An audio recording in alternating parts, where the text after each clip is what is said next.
Hello everyone, today we will discuss about some basics of access opening like objectives, guidelines. First of all, let us discuss about ideals of endodontic access. This includes complete removal of pulp chamber roof for the removal of the coronal pulp. This means that we should remove the roof of the pulp chamber completely so that the removal of the coronal pulp can be done. So access opening is nothing but the removal of the roof of the pulp chamber. So once we remove the roof of the pulp chamber, we will be able to remove the coronal pulp easily. Second is the straight line access to facilitate placement of the endodontic instrument. So as we can see over here, there should be a straight line from the coronal reference point to the root apex. This is known as straight line access if the canal is not curved. So we should always try to achieve this straight line access so that when we are placing the endodontic instruments, they are placed nicely and there is no hindrance when we place the endodontic instruments inside the root canal. So as we can see over here, that straight line should be established from the coronal reference point till the root apex. In the second diagram, we can see that there is some hindrance like a shoulder kind of thing projecting out, that dentine that will act as a hindrance when we will place an endodontic file. So this dentine, this portion of dentine should be removed to achieve the straight line access. So this is a kind of shoulder that is present in our access opening. So this should be removed when we are trying to achieve the straight line access. What are the objectives and guidelines for the access preparation? First of all, achieve straight line access from the orifice to the apex. Again, the same thing which I told you earlier, that we should always have a straight line from the coronal reference point till the root apex. Okay, and again we can see with the help of the arrow, we can see that there is some amount of dentine that is present over here that can act as a hindrance when we will place a file inside the pulp, root canal, and this shoulder should be removed to achieve a straight line to the root orifice if the canal is not curved, that is. Okay, so first we have to remove the roof of the pulp chamber, then we have to remove all the hindrance that will not let the straight line access happen. So this shoulder, dentinal shoulder, should be removed when we have to achieve the straight line access. Then we have to locate all the root canal orifices. For the location of the root canal orifices, it is very necessary that we should remove the pulp chamber roof nicely. If we are not able to remove the roof of the pulp chamber nicely, then we cannot locate the root canal orifices also. Then conserve the sound tooth structure. So as we can see over here that the roof of the pulp chamber should only be removed and the tooth structure that is present over the roof of the pulp chamber. We should not go mesial, distal, buccolingual. You should not extend the cavity too much. Okay, because we have to conserve the tooth structure also. Because if we don't conserve the tooth structure, then the remaining tooth structure might break and our root canal treatment might fail also. So we have to conserve the tooth structure also, and at the same time we have to remove the roof of the pulp chamber also. So for that we have to just remove the roof of the pulp chamber and we have to try to conserve the sound tooth structure as much as possible. Then the proper access cavity creates a smooth straight line path to the canal system, that is apex. So there should be a straight line from the coronal reference point to the canal system, and it should allow complete irrigation, cleaning and shaping, and quality obturation. So if we have a straight line access, we are able to flare the root canals properly, then we will be able to do proper irrigation, proper cleaning and shaping, and if we have done the irrigation and cleaning and shaping properly, then the obturation will also be it will be a quality obturation.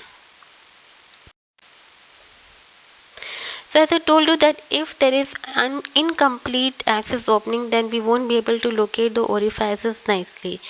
Like we can see in this diagram, if we are making the incomplete access cavity, so the mesial horn is not accessed. The mesial orifice you might not access the mesial orifice over here. So we have to remove the roof of the pulp chamber from all the sides, and we have to include the pulpal horns also. Okay, so we have to remove the roof of the pulp chamber and do the complete axis opening and not the incomplete axis opening, because if we do incomplete axis opening, there are chances that beneath the roof of the pulp chamber some orifices are hiding. So we have to reveal those orifices by removing the roof of the pulp chamber completely. Now as we can see in this diagram, we have to enter the roof of the pulp chamber. We have to remove the enamel dentine and the roof of the pulp chamber, the dentine that is over the roof of the pulp chamber, and we don't have to touch the floor of the pulp chamber. We have to take a burr beneath the roof of the pulp chamber only, and we have to just remove the pick the roof of the pulp chamber with the help of the burr, and we should not touch the floor of the pulp chamber. In the second diagram, we can see that there is some hindrance over here. The roof has been removed, but still there is some hindrance over here. And if we place the file inside the root canal, this dentinal shoulder will act as a hindrance. So we have to remove this hindrance also to achieve the straight line axis.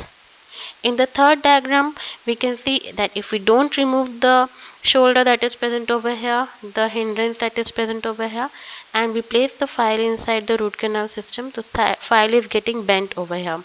So if we rotate this bent file, it will lead to the breakage of the file also, and moreover this will not let the cleaning and shaping procedures to happen properly, and irrigation will also cannot be done properly.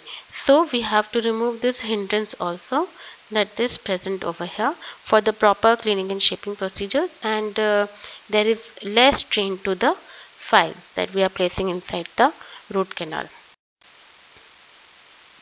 Coming to the guidelines, first of all, the visualization of the likely internal anatomy will dictate the axis shape.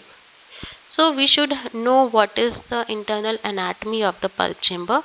Obviously, the internal anatomy of the pulp chamber will only determine the shape of the axis cavity, because we are removing the roof of the pulp chamber. So we should know the shape of the pulp chamber. So the internal anatomy of the pulp chamber will dictate the shape of the axis cavity. Then axis cavity is prepared in relation to the occlusal anatomy.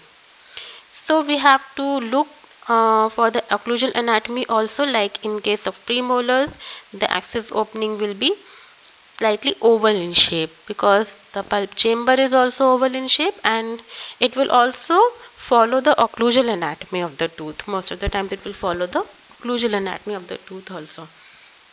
So in case of molars, if there are 4 canals, the pulp chamber, the axis cavity shape will be rectangular. If there are 3 canals, then it will be triangular. So it will also follow the occlusal anatomy also. Then removal of all defective restoration and caries before entering the chamber. Why do we have to remove the restorations and caries? First of all, if we have not removed the restorations properly and we have done the axis opening, then there are chances that some part of the restoration, it goes and blocks the root canal when you are doing the cleaning and shaping procedure. So it is better that you remove initially only all the defective restorations and the undermined enamel or the tooth structure. And once you remove the caries, the reflection of the light also will be better from the tooth structure, and you will be able to visualize the orifices also very clearly. And the microbiota of the root caries will also be removed. So that is also one advantage of removing the caries before entering the pulp chamber. Then removal of the unsupported tooth structure. As I told you that if you don't remove the unsupported tooth structure and you start with the axis opening and cleaning and shaping procedure, then there are chances that the unsupported tooth structure might break later on, and it will go and block the root canal orifice. It can go inside the root canal. If you have flared the root canal, it can go inside the root canal and block a canal also. So the unsupported tooth structure should always be removed before proceeding with the axis opening.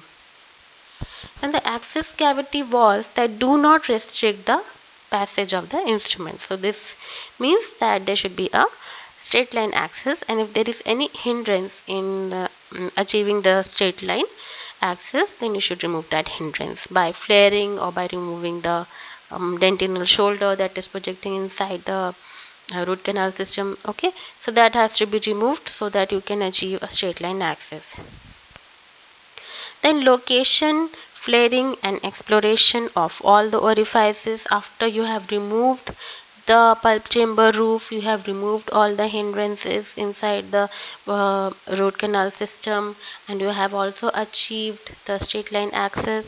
Then you can go ahead with your location of the root canal orifices, and then you have to flare the pulp chamber. Okay, we have to flare occlusally, and then you have to explore all the orifices, locate the orifices, explore the orifices. You can explore for some additional orifices also. So if we have removed the pulp chamber roof nicely, then you can also locate additional orifices.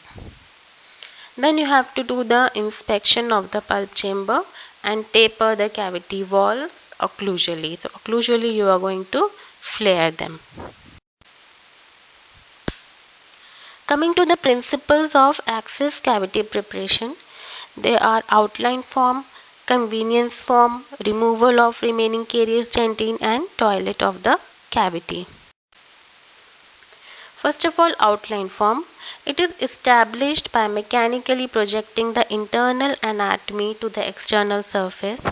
There are three factors that are regulating the outline form. So as I told you earlier, the internal anatomy of the pulp chamber will only decide the shape of the axis opening, because we are just removing the roof of the pulp chamber. Since we are removing the roof of the pulp chamber, it will obviously conform to the internal anatomy of the pulp. Then what are the regulating factors? First of all, size of the pulp chamber. So we are removing the roof of the pulp chamber, so if the pulp chamber is large, then the axis opening will also be large. If the pulp chamber is small, then axis opening will be small. For example, in younger patients, the pulp chamber is larger, so we have to remove the roof of the pulp chamber, so obviously the axis opening will be larger. While in the older patients it is limited, the pulp chamber shrinks because of the secondary dentine formation, then the axis opening will be accordingly limited only. Then coming to the shape of the pulp chamber. Shape of the pulp chamber, it will also be decided by the internal anatomy of the pulp chamber, and it is also decided by the occlusal anatomy. For example, in anteriors the pulp chamber is triangular, in premolars it is oval or ovoid, and in molars, if 3 canals are there, then it is triangular, or if 4 canals are there, then it is rectangular. Also, the number and direction of the root canals will decide the shape of the axis opening. Suppose if you find some extra canal, extra orifice inside the tooth, then you have to extend the axis opening accordingly. So that location of the orifice will also decide the shape of the axis openings. If any extra canal is there, so to accommodate that extra canal, you have to remove the excess of the tooth structure from that area. So that will also decide the shape of the axis opening. As we can see over here in this premolar, the occlusal anatomy is also kind of oval, and the shape of the pulp chamber is also oval. So it is, kind of following the occlusal anatomy. In this diagram, we can see that the pulp chamber size has shrunk because it is a pulp of the older patient, so the axis opening will be accordingly limited, and you have to flare the axis opening occlusally.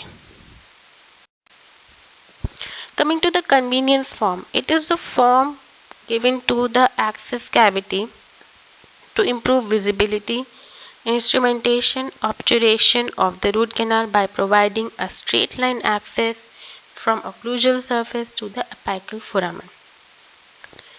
So we have to basically achieve the straight line access. If we have a straight line access, then we will be able to do the cleaning and shaping procedures properly. Our files will be protected, it will not break. Okay, there are less chances of breakage of the files also, and then the irrigation also will be proper, all the contents can be irrigated out of the canal, and obviously if everything is proper, then obturation will also be proper. So straight line access is very important when we are doing the access opening. Then what are the benefits of the convenience form? Unobstructed access to the orifices. There should be unobstructed access, like we have to flare the cavity occlusally, the access cavity occlusally slightly you have to flare, and then you have to remove the hindrances that is coming between the pulp chamber and the root canal system, or inside the pulp chamber also. So you have to remove all the obstruction that is coming. Then direct access to the apical foramina. You should have direct access to the apical foramina if the canal is straight. And you should have complete authority over the instrument. That will only happen if you have a straight line access.